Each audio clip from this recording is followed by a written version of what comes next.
morning and welcome to another vlog from Cadbury's World in Bourneville near Birmingham. It's an attraction that's now owned by Merlin Entertainments on the Merlin Annual Pass. So come today during the close season, waiting for Blackpool Pleasure Beach to open this weekend, which will be filming as well. So short little vlog from Cadbury's World. I've heard there's been changes since I've last been. We've got the Cadbury's Chocolate Quest ride that's new, and they've merged the area at the back to all part of the attraction, so it's all like a full 1 hour and a half long experience. So hopefully take the camera along as much as I can and hopefully you enjoy. Just thought I'd give everyone an update. We have been told the Cadbury's Chocolate Quest ride is actually down for maintenance. It is an off-peak day, so kids are at school, so it should be quiet anyway. We're going to be shortly making our way into the attraction. Been given lots of chocolate to start off. So I think the starter experience is where chocolate gets started to be made with the forest, where you extract cocoa beans.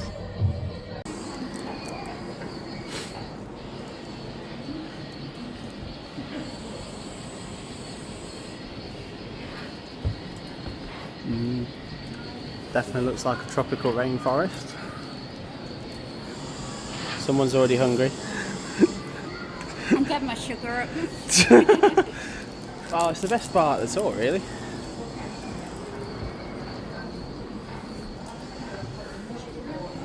So it's a good little starter exhibit. I have no clue what country it is. Is it South America, I think? Or Brazil, where... Egypt? That's not Egypt. It's like the Aztec jungle. There's pyramids. Yeah, that's like a jungle temple. I think it's Brazil where the Amazon is. I don't know if it tells you. Oh. Did you break it? I don't know. It's supposed to be like interactive.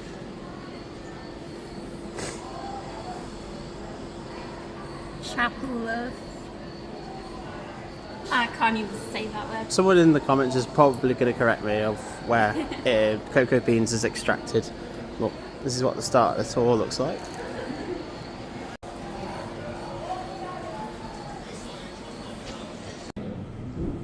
My name is John Cadbury, and this is my shop, where I first established my business in 1824. My father, Richard Tucker Cadbury, owns and runs the drapery store next door. Our family are staunch Quakers, and we originally came from the West Country. Father moved the family to Birmingham from our home in Exeter in 1794 and set up his business as a linen draper and silk merchant. Birmingham was a fine place to live, with plenty of business opportunities. We soon made many friends, and my father became a prominent member of the local Quaker community. Because of our religious beliefs, Quakers were considered to be nonconformist. This prevented us from studying at university, and as a result, we were unable to enter the professions, such as medicine and law. Also, because Quakers are pacifists, we couldn't join the army or navy. And so trade and commerce were the only areas where Quakers could focus their ambitions and prosper. I was apprenticed as a tea merchant in Leeds, and then worked in a bonded tea house in London. When I returned to Birmingham in 1824, I borrowed some money from my father to go into business as a tea dealer and coffee roaster. I took over this shop and installed this large plate glass window so that my customers could see the samples of tea, coffee, and cocoa nibs that I prepared myself. My colourful window displays. We just did the next couple of movie theatres where the camera wasn't allowed in for filming, but it was showing you about how they went from their first shop to upgrading to factories across the UK, and there was a bit of a moving on to do with how they start making the liquid chocolate. And this part is where you see how they make different varieties of dairy milk, whether it's Whisper, caramel, dairy milk, cream egg, whatever it is.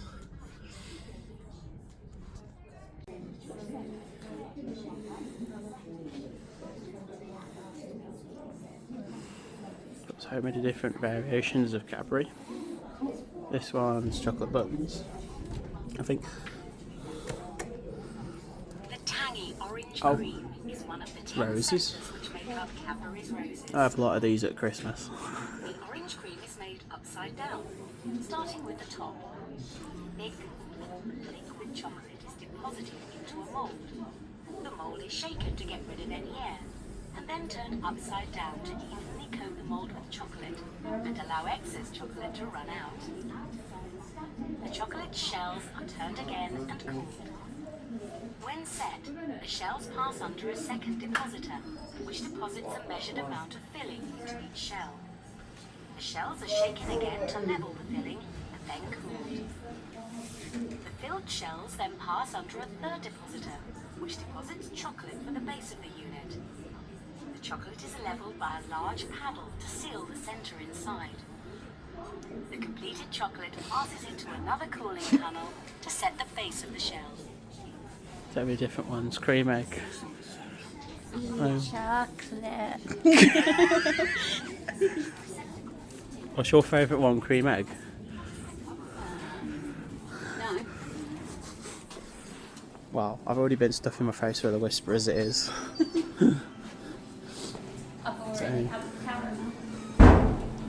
Going into the next part. The main Demonstration of how we used to make chocolate back in the Victorian era 150 years ago. Yeah, this is going to be the final stage of the chocolate making process. So at this stage we have chocolate being kept at 45 degrees in liquid form there. And what we need to do now is get that ready to put it into a mold. But it hasn't been tempered yet, so if we put that into a mold, it will just come out looking crumbly. It will have orange and white streaks and marks in it. It look the same as chocolate that's melted in your pocket, then you open it up the next day. So, to get it to have a nice snappy texture, a nice dark shiny look, we're going to find ourselves a nice marble surface table. We're going to pour out our chocolate onto the table. And we're going to start tempering it by grabbing our tools, and we're going to start spreading it out nice and thin across the table, like we're spreading jam on toast. We're going to get that nice and evenly spread, and then we're going to take our fishtail here. We're going to start scooping that back towards the center, back into a pile here. So this is going to be cooling down the chocolate very rapidly, but it's also going to be tempering the chocolate. So what that means is that in the chocolate we have crystals of the cocoa butter. And when we're tempering the chocolate, we're encouraging them all to form a particular pattern, which is going to give the chocolate a nice crystal structure, which will give it its snappy texture. So it's very important we do this, and the chocolate comes out looking really nice. So now after we've done that, it should be about ready now to be put into a mold. But what we need to do first is check the temperature of the chocolate. Now, we're not going to use a thermometer for that, even though they did exist back in the Victorian era. They weren't used for this particular purpose because they're very expensive and fragile. An easy way to do it anyway was to just take your little finger and run it through the chocolate and feel for the temperature that way. Now, the best part about doing it that way is you can have a chocolate covered finger now. So when the manager isn't looking, you can have a taste of the chocolate that came all the way from South America. We're going to use a plastic mold today for this demonstration. But back in the Victorian era, they didn't have plastic because it hadn't been invented yet. So what they would use instead were big metal molds like this one. Now the main problem with metal though, is if you've got chocolate sitting in a setting for long periods of time, which we have, then the metal is going to rust. So these would be continuously needing to be replaced. So there would have to be casting new metal molds. Now it's quite expensive. Plastic doesn't have any of those problems, so that's why we're using it today. But it will do the same purpose. We're going to take our chocolate now and put it into our mold. And we're going to start spreading the chocolate out across the squares here. We're going to try to get it into as many squares here as possible. And now we need to get any oxygen that was trapped in the chocolate to come out. And the easiest way to do that is to give it a bit of a waggle on the table. Get those air bubbles to come to the surface. Now we're going to take a scraper, we're going to clean it up a bit, we're going to scrape off the excess chocolate here. up the tops and the sides. And if we were wanting to just make plain milk chocolate, that would be about the end of the story. Now we put that into the cool room, which would be in the basement. Depending what time of year it was, that could take up to 2 days to set. Still summer and particularly hot because they didn't have refrigeration back then. Now we want to make a chocolate that we can put a nice filling into. So to do that, we're going to need to temper the chocolate. Now tempering the chocolate is very easy to do. All we need to do to temper the chocolate, sorry, we're not tempering the chocolate, we're shelling chocolate. Shelling chocolate, all we need to do is turn it upside down, so you can see. And it's not going to go out on anyone's head here because it's starting to set. So we're going to need to give it a little bit of encouragement by just giving it a bit of a dump on the table. Now, you definitely don't want that over top of your head now. So this is the shelling process. And after we've done that, we can give it a scrape. And what we're left with are some nice shells. So now all we need to do is get a piping bag. We can pipe in whatever we want it in there. We take leftover chocolate on the table, put it back over the top. And that's how you make fancy chocolate back in the Victorian era. Now to finish up, we have refrigeration today, so we're not going to be mucking around letting this set for a day or two. We're going to put that in the fridge. And now, because I'm using plastic, all I need to do is find one that has a nice shiny frosty underside, because that's going to be a dead giveaway. But this is ready to be taken out of this mold. So now all I need to do is take that, give it back on the table, and we have our finished chocolate. As it would have been made 150 years ago during the Victorian era here at the Cadbury factory. Now unfortunately, this is my demonstration chocolate. I can't give it out for people to eat, because we need to melt it down for our next demonstration. We've run out of chocolate very quickly here to do that. But don't worry, because just around the corner you're looking to go to the servery, and then you're going to get a sample of chocolate of your choice of 2 toppings. So thanks for watching guys, you can head around and get that now. See you all later, enjoy the rest of your day here. Just had a great demonstration on how chocolate is actually made with the moulds, and this is what some of the things you can actually create with it. So it's not just an ordinary bar of dairy milk. You can make pretty much anything out of chocolate. You can make little lollies. You can even make like a solid shoe. There's lots of different things you can make with it.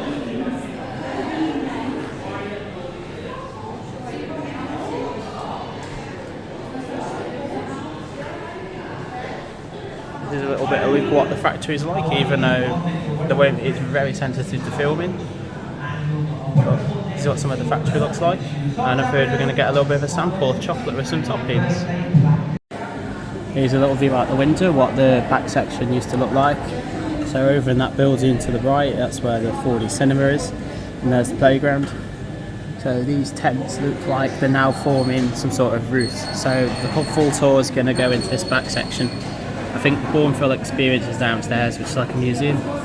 Got my free pot of chocolate, if the camera could pick that up. Jelly babies and white chocolate buttons. So we're going to quickly demolish that. So this is where it was all formed. Those new purple tents that have appeared, haven't they?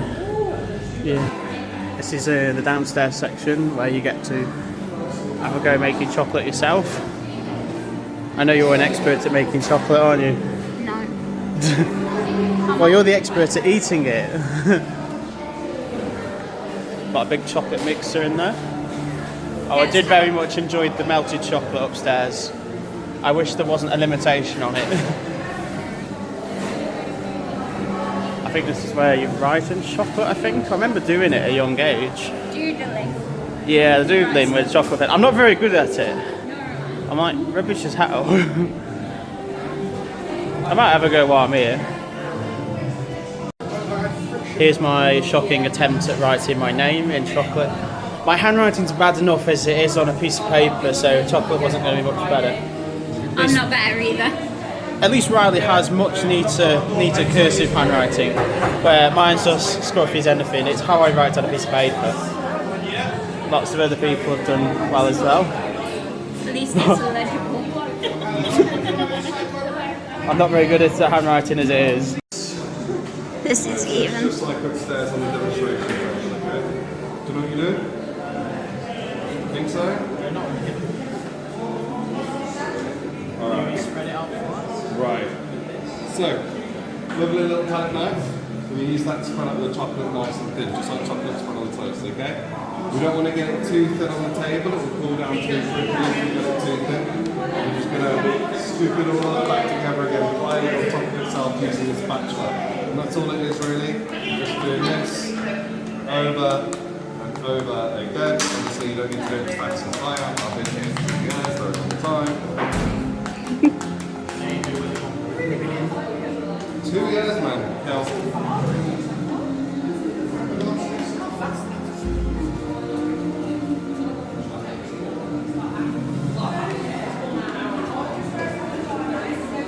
Just like that. And when it gets nice and thick, just like my one is over here, should be able to take a little bit, just like that, hold it upside down, and just like magic, it won't fall. But if you give it a little wiggle, should rain down just like magic, just like mine, okay? So we still want it a little bit runny, but you don't want it to drip almost immediately. So yours are still a little bit too hot.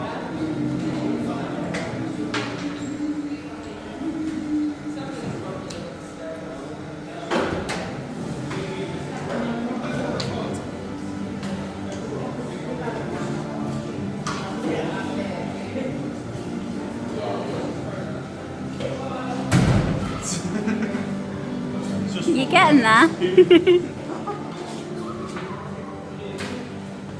Just till about next week, then it'll be ready. Cadbury's going on strike. It's dripping wet. That's the goal, not to drip.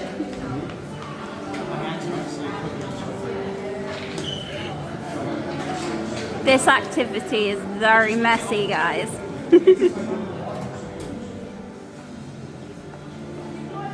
That's why I'm not doing it.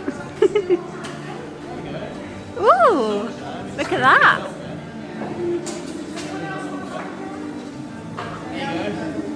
Oh, it dripped. Did good job there. I'm not going to be hired at Willy Wonka's factory anytime soon. No, you're not. That's how they do a flake. How would you do a flake from like tempering it? So basically the chocolate just sets on the table, and all you do is once it's set, get a nice, and basically this is how they discovered to make a flake. So they never made a flake like this is just how they got the idea. It was trimmings off machines and waste chocolate and stuff like that. But basically, as Stick you them together. clean and push the chocolate, Yeah. you get that lovely little curl, and it's how they got the idea to make the flake bar. Quite good.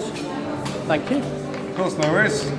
That new section where I've got to have a go tempering the chocolate. Hopefully Riley's filming came out alright. Like I wasn't the best at it, but all that new area is brand new, so Merlin's definitely done some refurbishment work. We've now come outside into temporary tents, just like the Alton Tower security tents. And I think this is where you do the 4D cinema without having to go right round the back of the building. So I think the Bourneville experience is now where that chocolate making room is. So Merlin's making some changes to it to make it one full out experience. So I'm quite impressed so far. The only downer is the ride's actually not running. But everything else is, and it's quite fun to actually have a go. It's quite interactive and engaging. Now in the 4D cinema. Don't think I'm allowed to film. Just been in the 4D cinema. It's actually one of the best ones out there, unlike the one at Thorpe Park that barely moves. This one proper moves down round side to side. It's only got limited movement, but it's actually used the movement really well. It's like one of those simulators you get in the arcade. It had really good story, lots of like roller coaster bits with Cadbury chocolate. That's the playground with lots of school kids on it behind me. That was a good part of the experience, as expected. No cameras allowed, but I still pretty much enjoyed it. I believe the next part from this little area here would be the actual ride, but it's closed. So probably coming towards the end of the experience, I think. And I'll have to come back next time to do the ride again. as for doing the ride last time, I remember it was very short, but it is a lot better with the interactive guns and the screens. It's a bit like, is that riding the Lego Discovery Centres? The one that you shoot at the screen specifically, or Ninjago with a gun, or Ghostly Manor at Portman's Park. It's a bit short, it could have been longer, but it's a good ride. Hopefully to be able to do it next time we come, when it's not closed for maintenance. But at least it's not too busy. So we'll see what the next section is. Looks like the Bourneville experience is still here, it's just in a different room. A lot of the ways to the 4D outside is with temporary tents, but it works having it part of the main experience instead of separate. So this is more of an exhibit about Bourneville, the area itself. I remember coming in here last time. Bit of a model of it over here.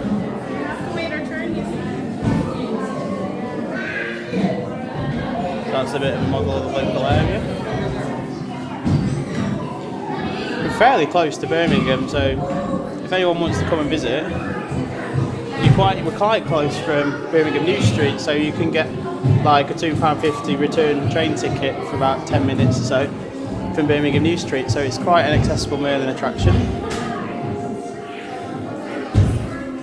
No wonder there's such a demand for chocolate, being as we're on the outskirts of Birmingham, one of the second UK's biggest city. We've got a bit of a queue for something, but it's nice, a little peaceful museum area about the local heritage around the Cadbury factory.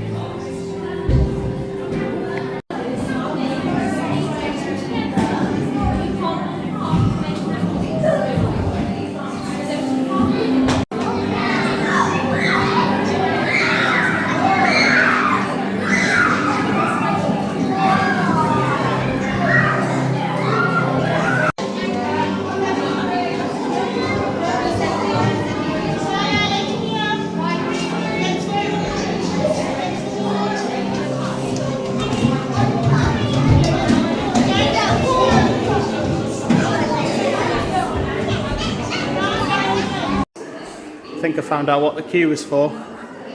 Some sort of interactive floor with mirrors all around.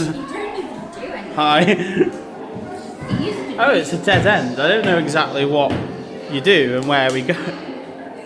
It's supposed to be interactive, but it's not working. Don't work. I think the school kids broke it. I think it's this way we've got. Can't believe we've got school trips already.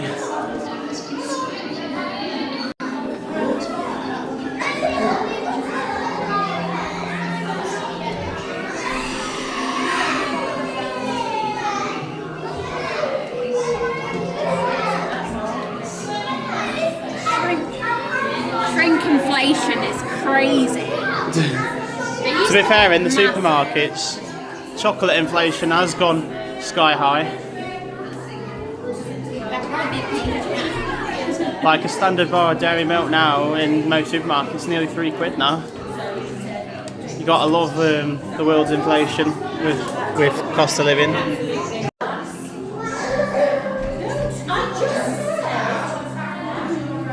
I used to have these machines. Oh, look, candy machines. Yeah, you used to get them at Argos.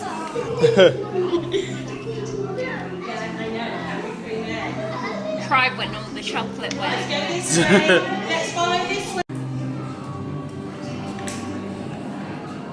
Lots of really old packaging in there. Lots of chocolate and sweeties. Wonder where the monkey went. I've got like a little plushie of the parrot. The Cadbury's parrot. Parrot's cute. Seems to have quietened down now with the school children over the interactive floor. There's lots of cool exhibits in here. One of the last sections is about advertising for all of the different Cadbury products. I don't know what chocolate bar this monkey is supposed to represent, do you know? I think it was Cadbury milk. I remember it on TV.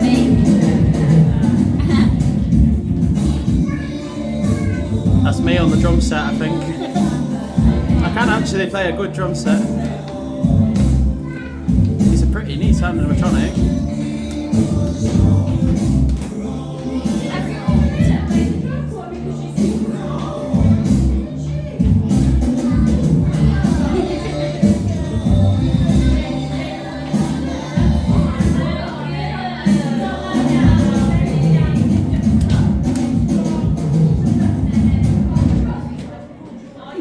He's done a good job there.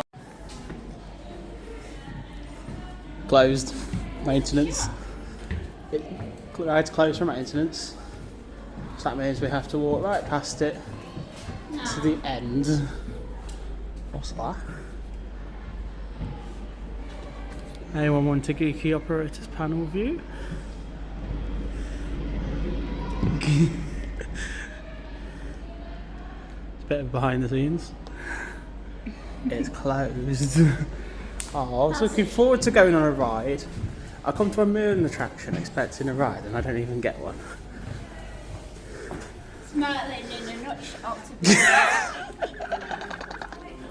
Now we're in the shop at the end. This shop. Riley's favourite part of the tour.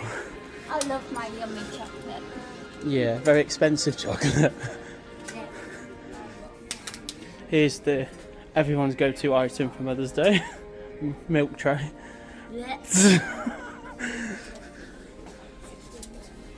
Got lots of hoodies, where there probably won't be a 4XL for me. And t-shirts. They come up short as well. If it's still here, I'll show everyone a little bit of a hack with the shop as well. The little tip I always going to tell people, it used to be a separate room, but it's not anymore. The shop's been renovated. There used to be a room where you can get like factory bulk buys, so you can get like an entire box of Freddos for like 50 quid. Not 50, 15. I don't know what I'm talking about. Got like all your factory like bulk buy before it goes on the supermarket shelf. Chocolate. Some more of it here. Like your jumbo pots and bags. Like your cheap bits.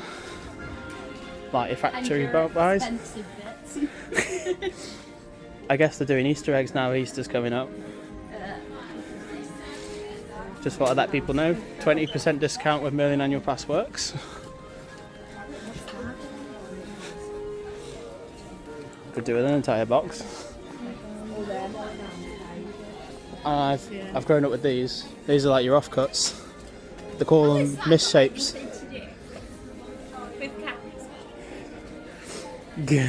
These are like your offcuts of chocolate, and they just shove them in a bag for cheap. So I don't know what that's got to do with chocolate. Riley's going for the chocolates. Do you know what it is? It's your offcuts of chocolate. So when they scrape it off the mould and it's dried and solid chocolate, they just shove it in a bag and sell it cheap like this. It's still chocolate. It's like the leftovers. It's all your Pacific bits of Cadbury merchandise. Mugs, travel mugs. Even got some hot chocolate. Might be having some of that. And here we are, back where we started, right at the entrance of Cadbury World. So the whole thing took about an hour and a half, which is pretty good. It'll probably be a bit longer if it's busy and you've got to queue, or the ride's open as well. It's a shame that was closed. So there's only one negative, that was probably because the ride was closed for maintenance. Merlin has a habit of not having the best ride availability. But the good news was, I did enjoy everything that was interactive, doing the bits with the chocolate, eating it as well. Got plenty of chocolate given to us as we came in, and I'll probably be buying some chocolate from the shop before I leave as well. So overall, had a good day. Did you enjoy? Yeah, I did. Did you get lots of chocolate? No. It weren't enough. Yeah, the pot of running chocolate, the pot of warm chocolate with sweets was really nice as well. So I recommend a visit if you've got the Merlin Annual Pass. It's completely free to walk around if you've got your pass, and you get 20% off all your Cadbury, and it's a lot cheaper here than in the supermarkets. You can get like a box of 60 little dairy milks for like 15 quid. You can't go wrong with that. So I've enjoyed my visit. If you've enjoyed watching, please don't forget to like, comment and subscribe, and I'll see you at Blackpool opening weekend.